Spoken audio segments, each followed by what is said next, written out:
할렐루야. 아멘. 맑고 화창한 가을날 단풍놀이 안 가고 예배하러 나오신 여러분들을 하나님께서 큰 은혜 내려줄 줄로 믿습니다. 아멘. 옆에 사람들을 축복하는 인사합시다. 오늘도 은혜 받고 들어갑시다. 오늘도 은혜 받고 들어갑시다. 아멘. 하나님께서 큰 은혜 줄 줄로 믿습니다. 아멘. 이런 좋은 날씨 찾아보기 힘든데요. 그렇죠? 또 지금 단풍 절정이 일어났다고 하는데 그 모든 유혹 이겨내고 오신 여러분들은 승리자인 줄로 믿습니다. 단풍 구경하시려면 조금만 지나면은요 계양산 단풍 들어요. 내려오고 있거든요. 예배 마치고 한번 가시기 바랍니다. 아랍의 길도 좋아요. 지금 멀리 갈 필요 없습니다. 오늘 제목이 치유시대의 주역과 이사지 기도인데요.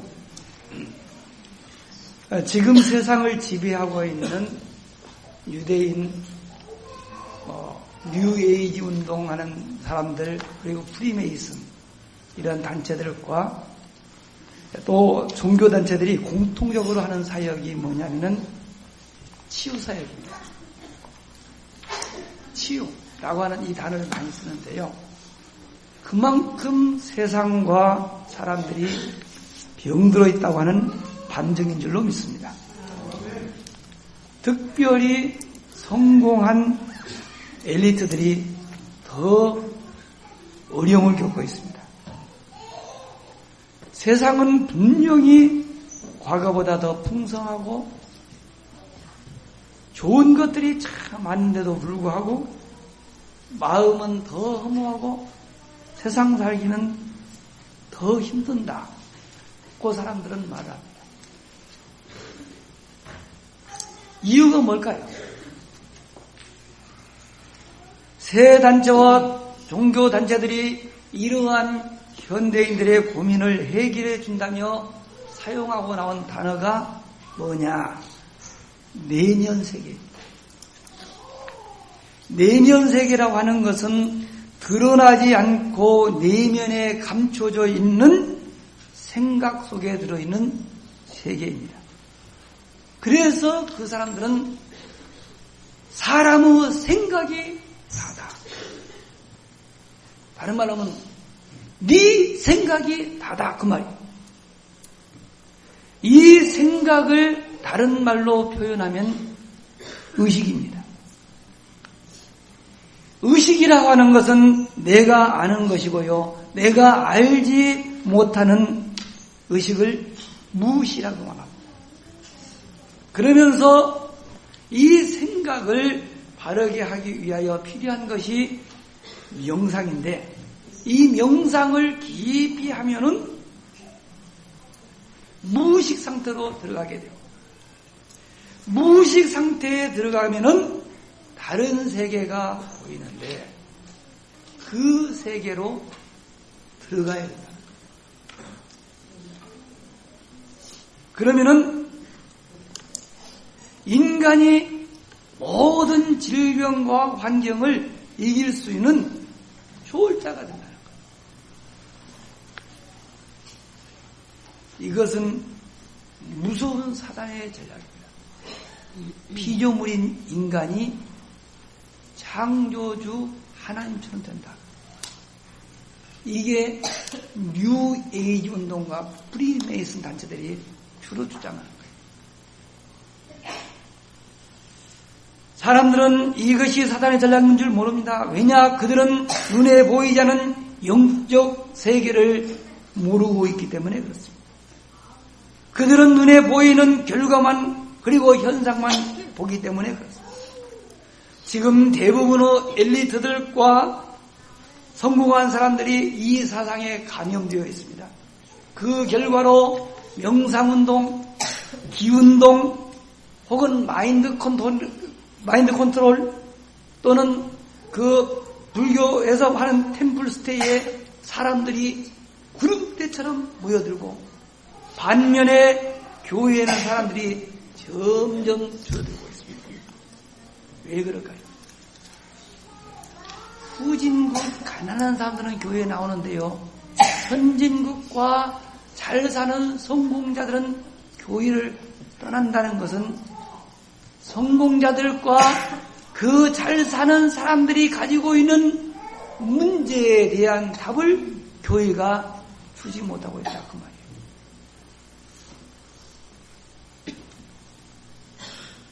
한마디로 현대 교회는 갈급한 현대인들의 마음을 시원하게 해주지 못해요. 이것은 교회가 성경에 있는 그 모습을 잃어서 그렇습니다. 우리 예수님께서 맨 처음 사역 시작하셔서 제일 먼저 한 것이 뭐냐? 치유사역이에요.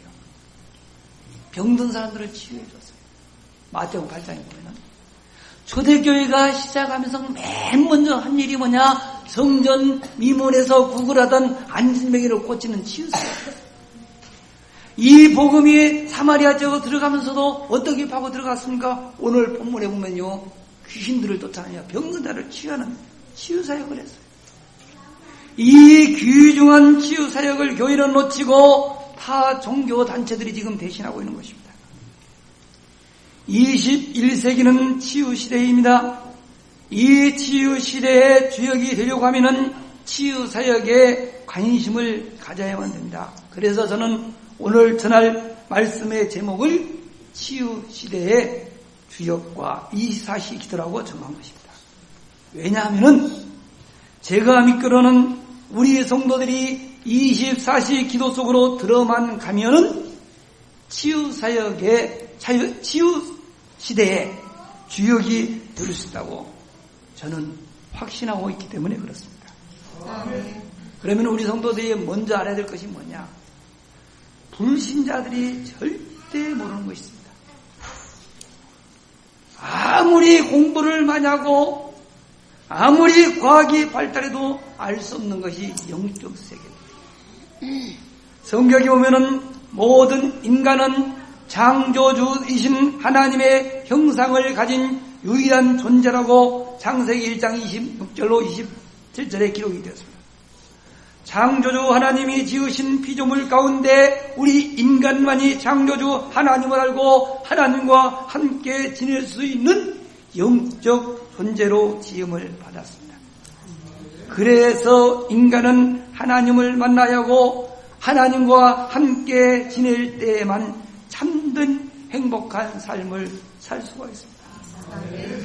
그런데 창세기 3장 사건 이후부터 사람들은 그 마음에 하나님 두기를 싫어한다고 성경은 우리에게 가르쳐주고 있습니다.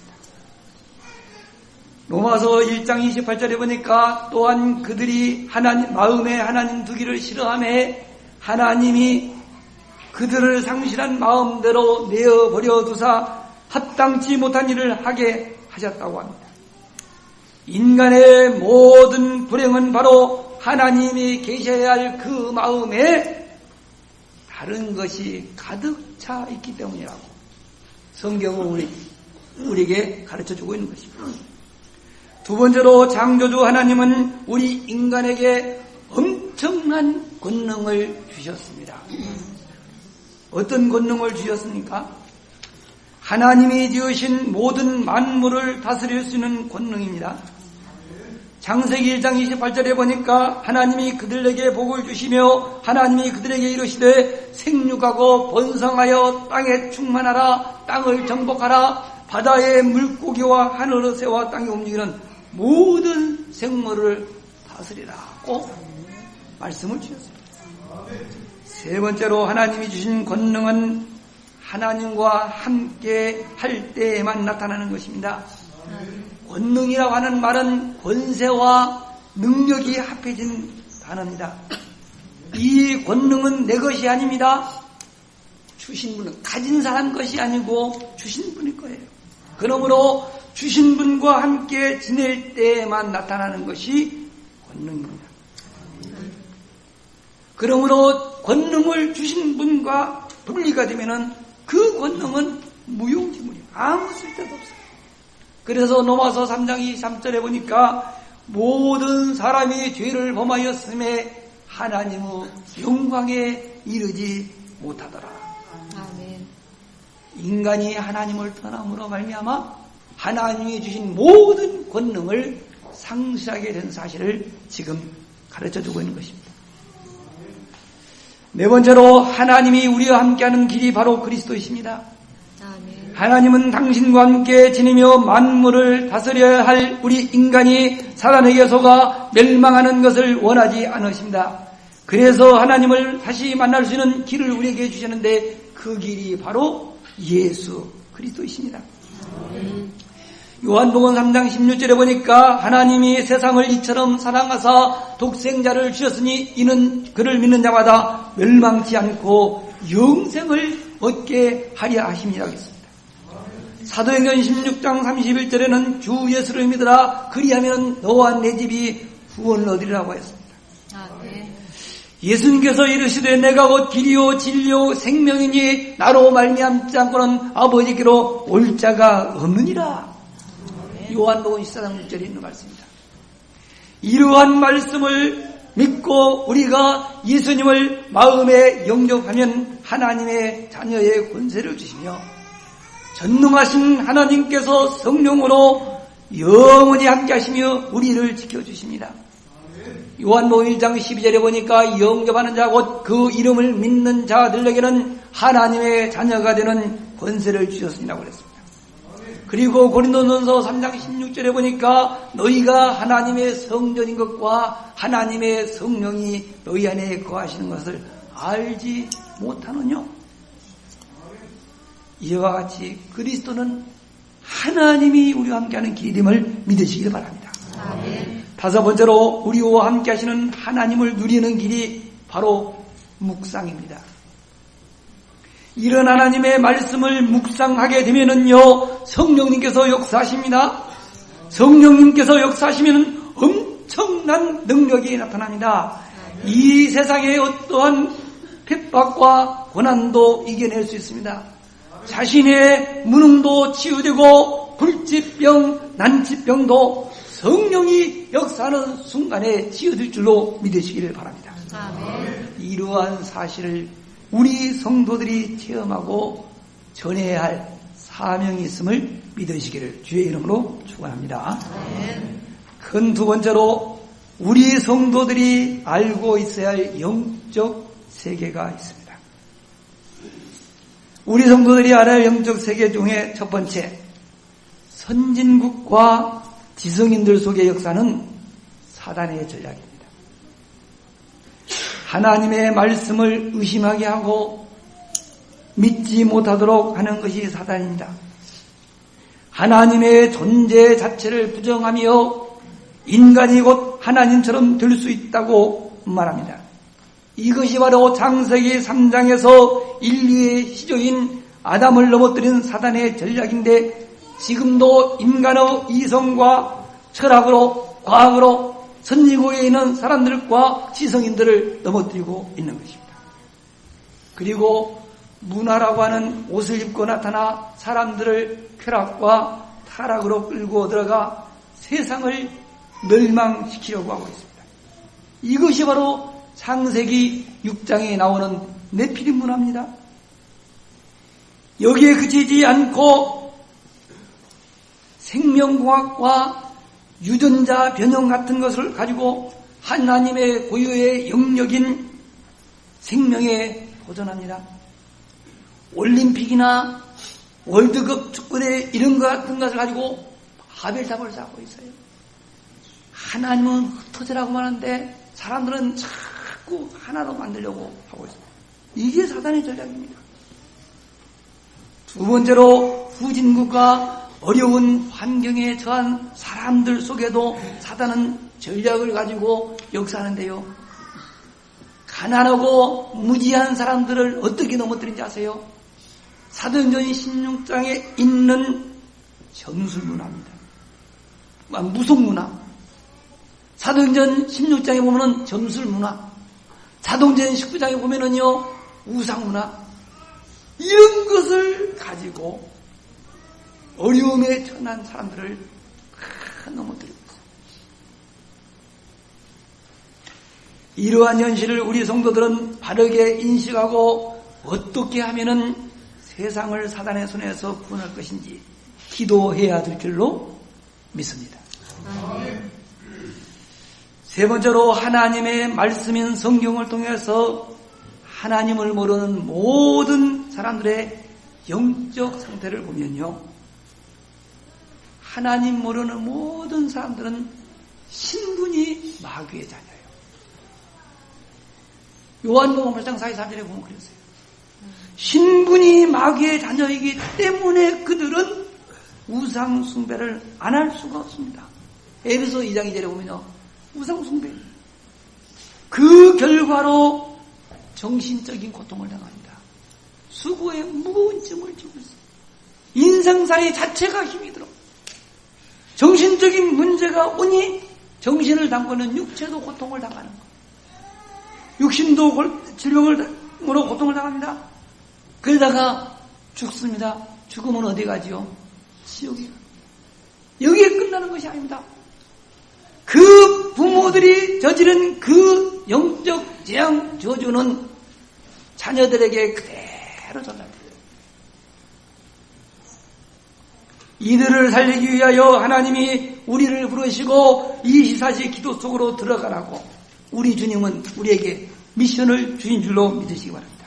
아멘. 우리가 주님의 언약의 말씀을 붙잡고 24시 기도 속으로 들어만 가면은 다가오고 있는 치유시대의 주역이 되도록 해 주시겠다는 것입니다. 그러면은 결론적으로 치유사역의 주역이 되는 24시 기도는 무엇일까요? 치유시대의 주역이 되는 24시 기도는 첫 번째로 감람산 언약을 붙잡고 그 언약 속으로 들어가는 것입니다.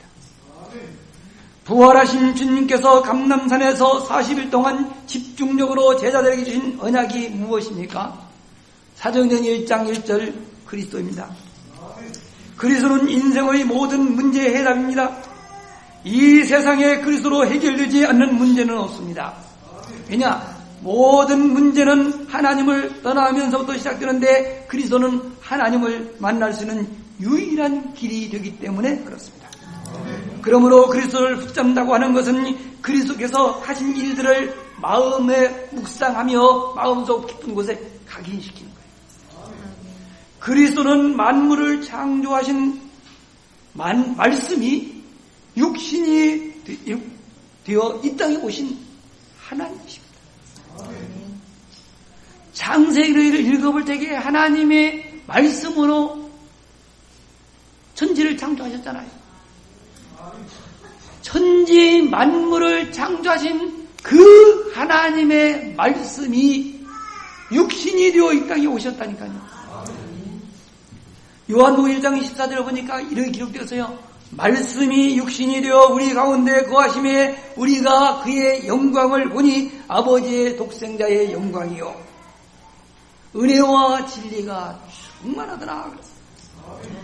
그분이 하나님 되시는 그분이 우리 죄를 사해 주시려고 십자가 위에서 돌아가 있습니다.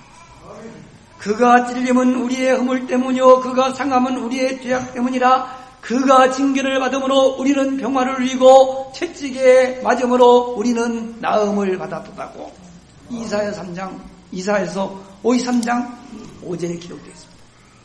그러므로 이제 그리스도 예수 안에 있는 자는 결코 정죄함이 없나니 이는 그리스도 예수 안에 있는 생명의 성령의 법이 죄와 사망의 법에서 너희를 해방하였음이니라. 로마서 8장 1절로 2절에 있는 말씀입니다. 믿으시기를 주님의 이름으로 축원합니다. 그리고 그리스도는 사망 권세를 가진 사단의 머리를 박살내시고 부활하셨습니다. 마태복음 28장 5절 6절에 보니까 천사가 여자들에게 말합니다. 이르되 너희는 무서워하지 말라. 십자가에 못 박히신 예수를 너희가 찾는 줄을 내가 아노라. 그가 여기 계시지 않고 그가 말씀하신 대로 살아나셨느니라. 와서 그가 누우셨던 곳을 보라고 말씀하셨습니다. 이러한 말씀을 언약으로 내가 붙잡고 마음속에 각인시켜야 돼요. 죄와 사망의 법에서 우리가 해방을 받으며 그 순간 하나님의 나라가 우리의 마음속에 임하심을 믿으시길 바랍니다. 그리스도를 통하여 임하는 하나님의 나라는 먹고 마시는 것이 아닙니다. 로마서 14장 10절에 보니까 하나님의 나라는 먹는 것과 마시는 것이 아니요 오직 성령 안에 있는 의와 평강과 희락이라고 말했습니다. 이러한 하나님의 나라가 임하게 되면 성령의 충만한 역사를 체험하게 될 줄로 믿으시길 바랍니다. 두 번째로 마가다락방에 임하신 응답을 체험하는 것이 24시 기도입니다. 감람산 언약을 붙잡은 사람들이 모여서 기도한 곳이 바로 마가다락방입니다. 그곳에 오순절날 약속하신 성령이 임하셨습니다. 바람과 같은 소리와 함께 불의 같은 것이 나타나며 방언을 했다고 말합니다. 주님께서 약속하신 언약의 말씀이 성취된 것입니다. 말씀이 성취되는 그 현장에 15나라의 전도의 문이 열리고 3,000 제자들이 나니까 그 제자들로 말미암아 현장이 변화되었다고 말합니다. 이러한 응답의 축복을 주시려고 하나님은 우리를 부르셨습니다. 이러한 사실을 우리가 24시간 누리며 힘을 얻고 우리 후대들에게 증가하는 것이 24시 기도요 전도자의 삶임을 믿으시기를 바랍니다. 마지막 세 번째로 우리와 함께 하시는 주님의 권능을 누리는 것입니다. 24시 기도는 자기의 문제나 소원을 아리는 그런 기도가 아닙니다. 나와 함께 하시는 하나님을 누리며 하나님이 주신 권능을 누리는 것입니다. 하나님이 나와 함께 하심이 믿어지면 내 소원은 없어집니다. 나의 계획도 없어집니다. 정말 하나님이 나와 함께 계심을 믿게 되면요, 하나님의 소원을 붙잡고 기도합니다. 나를 부르신 하나님의 계획이 나의 기도 제목이 되는 것입니다. 하나님이 우리를 부르신 목적이 무엇일까요? 디모데전서 2장 9절에 보니까 하나님은 모든 사람이 구원을 받으며 진리를 알기를 원하시느니라고 말씀하셨습니다. 마가복음 3장에 보니까 주께서 원하는 자들을 부르시니 나오니라. 이는 저희와 함께 있기 위하며 또 전도도 하며 귀신을 내어 쫓는 권세도 있게 하려 함이니라. 베드로전서 2장 9절 그러나 너희는 택하신 족속이요 왕같은 제사장들이요 거룩한 나라요 그의 소유가 된 백성이니 이는 너희를 어두운 데서 불러내어 그의 귀한 빛에 들어가게 하시니 아름다운 덕을 선포하게 하려 하심이라고 하였습니다. 그렇습니다. 우리를 부르신 하나님의 소원은 복음 전파요 세계 복음화입니다. 또 이러시되 너희는 온 천하 다니며 만민에게 복음을 전파라. 이렇게 말씀하셨고요. 마태복음 28장에 보니까 그러므로 너희는 가서 모든 민족을 제자로 삼아 아버지와 아들과 성령의 이름으로 세례를 베풀고 내가 너희에게 분부한 모든 것을 가르쳐 지키가라. 볼지어다 내가 세상 끝날까지 항상 너희와 함께 있으리라고 하셨습니다. 그리고 마태복음 24장 14절에 보니까 이 천국 복음이 모든 민족에게 증언되기 위하여 온 세상에 전파되리니 그제야 끝이 오리라. 아멘. 이러한 말씀들을 붙잡으면요, 하나님이 주시는 기도 제목이 나오도록 되어 있습니다. 하나님이 주시는 기도 제목을 내가 붙잡는 그 순간부터 나의 과거의 굴레에서 벗어나게 됩니다. 전에 내 마음속에 잘못 각인되어 있던 모든 것들이 치유되기 시작합니다. 내 중심이 아닌 하나님의 중심으로, 내 마음대로가 아니고 하나님의 뜻대로, 내 영광이 아닌 하나님의 영광으로 바뀌게 되는 것입니다. 아멘. 그러면은요, 새로운 비전이 보입니다. 다시 말하면 나를 통해서 이루어질 하나님의 나라가 보이기 시작합니다. 곳곳에 준비된 제자들이 보이며 그들과 함께 확산되는 복음 전파를 생각하면서 즐거워지는 거예요. 이게 24시기예요. 이렇게 되면은 모든 어둠의 세력들이 무너집니다. 다시 말해서 염려, 근심, 걱정 사라집니다. 불평과 불만, 불신앙은 떠나갑니다. 사람에 대한 미움과 갈등도 사라집니다. 그렇게 나를 괴롭혔던 불면증, 악몽, 가위눌림 이런 것도 없어집니다.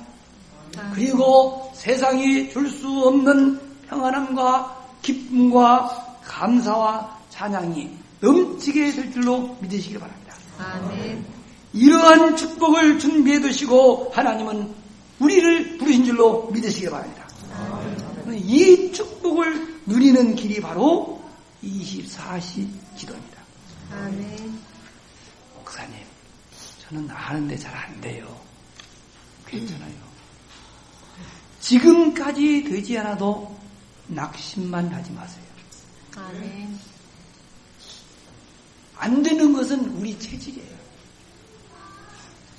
생각은 하고 싶은데 체질이 안 되는 거예요. 그러므로 체질이 바뀔 때까지 우리가 하는 것은 한 가지만 하면 됩니다. 그게 뭐냐? 여러분 지금처럼 예배 시간에 주시는 이 강단 말씀을 하나님이 나에게 주신 언약으로 붙잡고요. 정시 예배 속으로 들어만 가면 됩니다. 아멘. 조급한 마음 버리세요. 새로운 마음으로 결단만 하시면 됩니다. 나 오늘부터 다시 시작하겠다. 이번 주부터 새로 시작하겠다. 결단하고 도전하면 될 줄로 믿습니다. 아멘. 그러면은 우리 하나님이 치유시대의 주역으로 우리 모두를 올려줄 줄로 믿으시기를 주님의 이름으로 축원합니다. 아멘. 기도하겠습니다. 하나님, 모든 축복을 다 준비해 두시고 그 축복 누리는 주역으로 우리를 부르셨음을 믿습니다. 아멘. 아직 우리의 체질이 변하지 않아요. 마음대로 되어지지 않지만 주님께서 주신 언약의 말씀을 붙잡고 우리가 정시 예배만 되어지면 하나님은 우리의 체질 또한 바꿔주실 줄로 믿습니다. 세상이 줄 수 없는 세상의 재물과 세상의 권력과 세상의 명예와 이 세상 그 무엇으로도 수는 참된 평안함과 참된 행복이 하나님 속에 있음을 믿습니다. 아멘. 하나님 안에 있음을 믿습니다. 하나님과 함께 하실 때에 우리에게 찾아옴을 믿습니다. 아멘. 이 축복 누리도록 우리를 부르신 아버지여 이번 주부터 새로 시작하게 하여 주시옵소서. 아멘. 다시 시작하게 하여 주시옵소서. 온 성도들이 강단 메시지를 붙잡고 정시 예배 속에 들어가게 하여 주시옵소서. 그래야 우리 체질이 바뀌어지게 하여 주시옵소서. 우리의 심령 속에 잘못 각이 있는 것들이 모두 치워지게 하여 주시옵시고 주님 약속하신 전도자의 삶이 구체적으로 체험되게 하여 주셔서 전도자의 삶 속에 들어있는 축복, 내 영혼이 날뛰고 범사가 되며 강건케 되는 축복의 주역들 모두 되어지게 하여 주시옵소서. 우리 구주 예수 그리스도의 이름으로 기도합니다. 아멘.